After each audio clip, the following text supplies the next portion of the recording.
Detroit Lions are headed for a very, very long offseason. The Detroit Lions were a juggernaut in 2024, which was crazy because of their injuries. They were essentially the one-ass-cheek, three-toe team of the NFL. They posted their best record in franchise history. They secured home field in the NFC playoffs, and within 3 hours, it all vanished against the upstart Commanders. Anything that could go wrong did go wrong for this football team tonight. Looking, throwing, picked off. It is intercepted. Since then, their coaching staff has been plundered, players are fighting uphill battles against injuries, and one of their all-pro offensive linemen just announced he's retiring at the ripe old age of 29. He will be sorely missed. All of those circumstances beg the question, did the Lions miss their Super Bowl window? It's not often a team loses more coaches than they lost games. Is their 2-year run atop the NFC North already over? The world is a better place when the Lions have a chance to win the Super Bowl, and I personally do not want to live in a world where the Lions don't have a chance to win a Super Bowl, or as most of us call it, life prior to the year 2023. I'll try and answer what we should realistically expect from the Lions in 2025, and how this will be a career-defining season for Dan Campbell and Jared Goff, aka Giga Chad. Jared. I'm Brandon Perna. You might remember me from previous Lions episodes like amon-ra, ra ra ra, ra ra ra ra ra, ra ra ra ra ra, St. Brown. Nobody beats Goff, and oh my God, Jameson Williams is fucks the turf. He air fucks the turf. This is That's Good Sports. Please subscribe so my next video isn't about how I missed my YouTube creator window.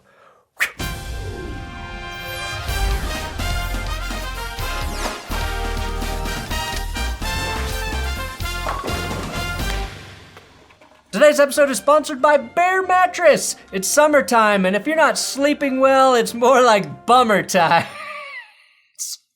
If you need a new mattress, just use my link below, bearmattress.com/thatsgood. It's going to save you 40% off your purchase. Now, when I first got my Bear mattress, my daughter was just learning how to talk. Now she's shooting B-roll for me and giving me notes. Now if I can just teach her how to make the bed on laundry day. I've been very happy with my Bear mattress for a few years now. The first thing you should do at bearmattress.com/thatsgood is take their sleep quiz. That will help match you with the perfect mattress for your body and sleep preferences. I'm a side sleeper, so is my wife Jess. Based on that and our body type, we're small people, we landed on the Elite Hybrid. Bear mattresses are fiberglass free and can help keep you cool at night. That's honestly my favorite thing about it. The only thing that gives me night sweats now are Game 7s. I fall asleep quickly, and even though we got the Bear Cub mattress for my daughter, she still wakes us up at 6 a.m. every day, full of energy, so I know she slept well, and her bed now features a ton of her own original art and decorations. Next off season, I might be finishing out my basement here, adding in a guest room, and if I actually follow through with that, I guarantee you the mattress we order for our guest room will be from Bear. I've had my eye on the Bear Naturel when that time comes. The online ordering process is easy. The mattress arrives on your doorstep in a box and unpacks with ease. Plus, Bear gives you 120 nights to test out your mattress, which allows you to sleep through a good chunk of any sports season to really see if it helps you sleep.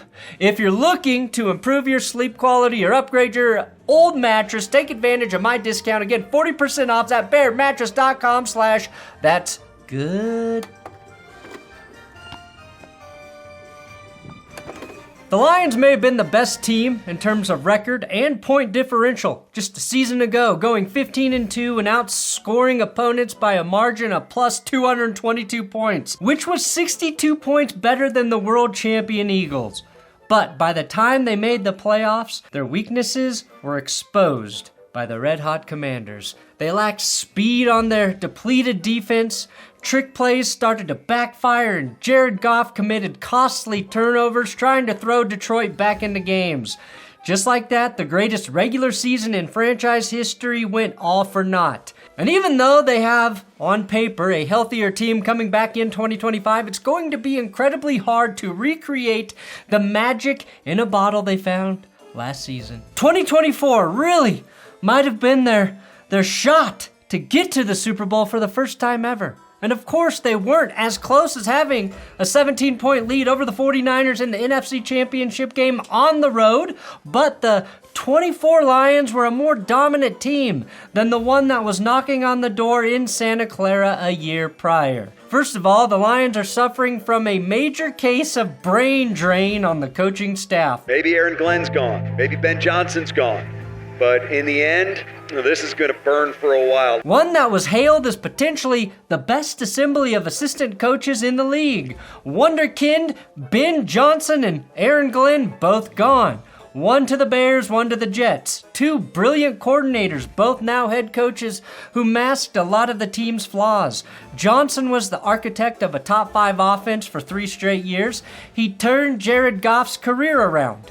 Well, he took a Super Bowl losing quarterback and made him a consistent playoff losing quarterback. Johnson's built one of the most creative, explosive, efficient attacks in the league. Johnson isn't just gone, he's now the head coach of a division rival, one they're going to have to play twice a year, and he knows the Lions offense as well as anyone in Detroit or otherwise. Ben Johnson alone raises the level of competition in the NFC North before we even acknowledge the 2 playoff teams in Minnesota and Green Bay. Johnson could have left following the 2023 season, but stayed in Detroit and increased his value. The Lions were a surprise offensive juggernaut in 2023 with a 5th best 27.1 points per game, and they jumped to a league best 33.2. That's 6 more points per game, a touchdown, or 2 long Jake Bates field goals. It's crazy for a very good offense to get that much better, and Ben Johnson left because he sees the potential to do even more with Caleb Williams. If he does, that's going to suck for Lions fans. You're going to lose some good coaches, and then some of your assistants need to be ready to step into those roles. Or you got to go find guys that you feel like fit you. And so that's always been a big part of the vision. Now they replaced the gaping hole left by the departure of their Big Johnson with John Morton. Morton was the passing game coordinator in Denver and helped with the development of Bo Nix to an extent. He was also a senior assistant with the Lions in 2022, so at least there's some familiarity there. And really, when we revamped the offense, he was a big part of that. Morton will be calling the plays for the first time since 2017. That was with the Jets when Josh McCown was the primary starter. Beyond losing Ben and Glenn, 5 assistant coaches also left, notably defensive line coach Terrell Williams, receivers coach Antoine Randall L., and assistant QB coach JT Barrett. That's just a lot of vacancies to fill for one team. Defensive coordinator Aaron Glenn, meanwhile, squeezed production out of a defense that was often outmatched. That was primarily due to one of the most prolific injury seasons I've seen to one side of the ball in the last decade. The one player they couldn't afford to lose was Aidan Hutchinson, and they lost him week 6. For Glenn, though, in 2024, he had no elite edge rushers. No problem. He blitzed creatively, disguised coverages, turned duct tape into something functional like MacGyver. They weren't a top-tier unit, but they did enough to get off the field when it mattered, and every time an injury posed a new problem, Glenn found a creative solution. To replace him comes Kelvin Shepard, calling a defense for the first time ever. Is that a death sentence? No, but it's a risk. And when your margin for error is already razor thin, risk is not your friend. You could, of course, argue that Shepard should be able to keep the defense afloat with good health alone. Set the tone from the first rep. They played the majority of 2024 without 3 of their starting defensive linemen up front. They lost Alex Anelzone for a stretch and 4 linebackers behind him on the depth chart. Starting corner Carlton Davis broke his jaw. Essentially, half the Lions starters on defense were lost to injury. I mention all of that because the worst injury of them all happened to Aidan Hutchinson. Last season, we kind of got lost in the idea that if the Lions were able to make it to the Super Bowl, there was an outside chance Hutch, the NFL sack leader when he broke his tibia and fibula week 6, could return. We were all hoping for a miraculous storybook return for Hutchinson. We are underplaying the severity of the injury itself. How long until Hutch feels comfortable on that leg is as big a question to me as how his leg actually holds up. He was on pace to win Defensive Player of the Year, and I'm just not sure we can expect that for him realistically this upcoming season. Which is to say their best defensive player is probably facing a get-right year in his career. The Lions did sign corner DJ Reed. That's an upgrade over the departing Carlton Davis. The biggest on-field blow, though, losing center Frank Ragnow. He wasn't just a starter, that's a captain, an all-pro, the literal center of everything you did. Look at it, pooped all over my seat. Pair that with the departure of Kevin Zeitler, and suddenly the best offensive line in football has lost 40% of its strength. Ragnow didn't retire because he was old. He retired because his body gave out. But that's the price of all those wars in the trenches. And the Lions don't have a clear answer for who replaces him. I'd say you can't replace a guy who allowed just 6 sacks and 5,541 snaps at center. A guy who played every single play like he was on the rag now. A man who dropped a Styx reference on the Amon-Ra St. Brown podcast. Looks like 80s rock. They got a hit song that everyone knows or no? Like Come Sail Away. I thought that they were angels, come to my surprise. They climbed aboard their starships and headed for the skies. Come sail away, come sail away. Come sail away with me, lads. Ragnow, probably more freakish alien than an angel as well, in my opinion. Frank was the embodiment of toughness as well. This is a dude who played with a fractured fucking throat. Something I should have noted in my superhuman injury performances video. Toe problems since 2021, an additional ankle, knee, and throat injury. They all played in a part of all this, and last season he played through a partially torn pectoral muscle. Centers rarely get the credit they deserve, right? Jason Kelce made it really tough for anyone to talk about any center besides him, but Ragnow has been one of the best in the league for a while. And he wasn't perfect last year, but Zeitler played in over 1,000 snaps on the Lions line.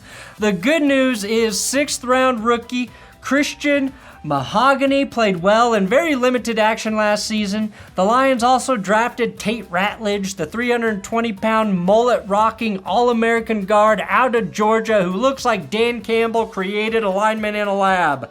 The bad news, Graham Glasgow's coming off a really bad year for him, allowing a team-high 49 quarterback pressures.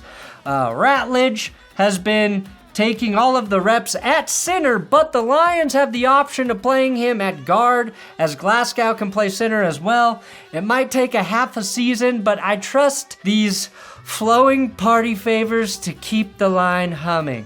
All of that's happening, though, while the rest of the NFC is getting better. The Eagles reloaded. The 49ers are still stacked, should bounce back if they stay healthy. The Rams have youth now, not just Stafford and stars. The Packers are ascending.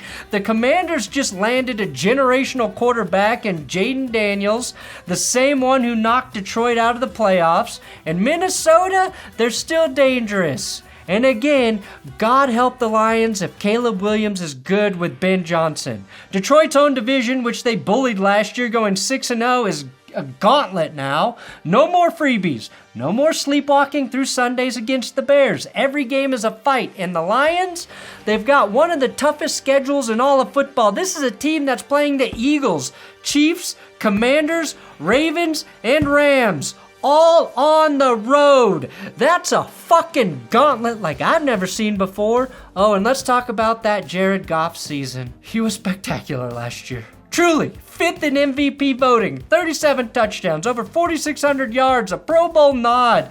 And now he has to do it again without the guy who made it all work, Johnson is gone. The playbook may be similar. The language may sound familiar, but the chemistry, the timing, the rhythm, that takes time to rebuild. And time is not something you get a lot of in the NFL. Sure, Goff says the right things about John Morton. He's comfortable, it's fine, but look around the league. How many times have we seen a team lose an incredible coordinator and just assume they can keep the same scheme only to faceplant the next year? Ben Johnson was the scheme. He's a mad scientist coming up with plays in the shower, according to Pardon My Take. He's the football Oppenheimer trying to get Jared Goff to fumble on purpose and drop the bomb on Lambeau. He does not leave a system behind. He was the fucking system. Now, I respect Jared Goff. You know I do. When he's in the right system, he's a master, a maestro. And if nothing sings in you, then you can't make music. But he's not the kind of guy to transcend scheme or talent. He's susceptible to pressure behind a leaky offensive line, especially when it comes from the interior. And no matter how you evaluate him, it's probably going to be a drop-off from a year ago, at least at first. The solution, though, could be to run the football more. Detroit had the third most rushing attempts in 2024 with 534. Philly was first with 621. Jahmyr Gibbs is so explosive that getting him 30 or 40 more touches in 2025 could help ease that transition and take some pressure off Goff. Maybe the biggest red flag of all is how the Lions actually handled that Commanders loss. You had players openly admitting they thought they only needed a B game to win in the divisional round. In the playoffs, that's not a talent issue, that's a mindset issue, something I never thought would be an issue on a Dan Campbell team. I also never thought Bill Belichick would be boning a 24-year-old either, so anything's possible. The Lions are a team that started believing its own hype and got punched in the Ben Johnson for it. Dan Campbell's acknowledged that. He owned it and said it was a failure, that he didn't have them ready, and credit to him, he's built something special in Detroit. He gave the city hope. He gave them something to believe in. He helped them shed decades of losing and memes and misery, but he's also staring at a critical moment right now because in the NFL, windows are made of glass. One good draft, one lucky injury season, one hot quarterback, and you're right there. On the flip side, those great teams get plundered and a couple unlucky breaks like they had with Hutch and now Ragnow, and Ragnow now, and now Ragnow, now fuck! How now, brown gown? How now, brown gown? All that can potentially slide that window shut in the span of a year. For them though, it's not just one big thing. It's the slow erosion, it's the offensive line, possibly springing a leak or two, it's the coordinators and the assistants walking out the door, it's the schedule getting tougher, the conference is getting deeper, the Eagles still appear to be the class of the NFC, the edge has gotten just a bit more dull than it used to be. This team still has talent, okay, no question. St. Brown, Gibbs, Laporta, Brian Branch, Kirby Joseph, hopefully a fully healthy Aidan Hutchinson. They're the building blocks. The roster's very strong, but the magic, that perfect storm of coaching, cohesion, and momentum, that might have been last year. And they blew it against a rookie quarterback and a team that hadn't been to the NFC Championship game since 1991 when they played, yes, the Detroit Lions. They're not dead, but they are different. And in a league this competitive, that difference might be all it takes to go from 15-2 and the number one seed to 11-6 and possibly one and done again. No NFL team has ever followed a 15-win season with another 15-win season. Dan Campbell is a great head coach. Again, the savior of the city of Detroit. When Jared Goff was traded for Matthew Stafford, we all called Goff a bridge QB. Instead, he showed us what self-discipline truly looks like as NFL fans watched in sheer frustration, knowing how hard it became to beat Goff between September and January. Our head coach is our rock now. We're in Dallas, in his place where he played game ball.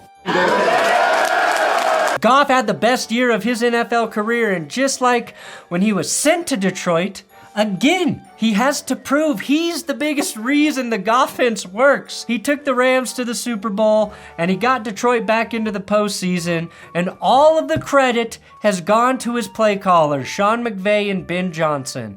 I'm hoping Goff flips that narrative upside down, just like amon-ra in the end zone. Heading into year 9, it's time for this to become Jared Goff's team, and for Dan Campbell to prove he is the most important piece in that coaching room. So yeah, the window might still be technically open, but if you're honest, if you're really looking at the details, the Lions aren't climbing toward the Super Bowl anymore. They're trying to keep from sliding back down the hill. Am I sure the Lions take a step back? Well, to answer that, I'll defer to MacGyver. Your great-grandfather used to say, only fools are sure of anything. A wise man keeps on guessing. Thanks for watching That's Good Sports. Please subscribe here on YouTube, and don't forget, a great way to support this channel is by checking out my coffee company, Benchwarmershop.com. We've got coffee, we've got your cursed logos, we've got tea, we've got stuff.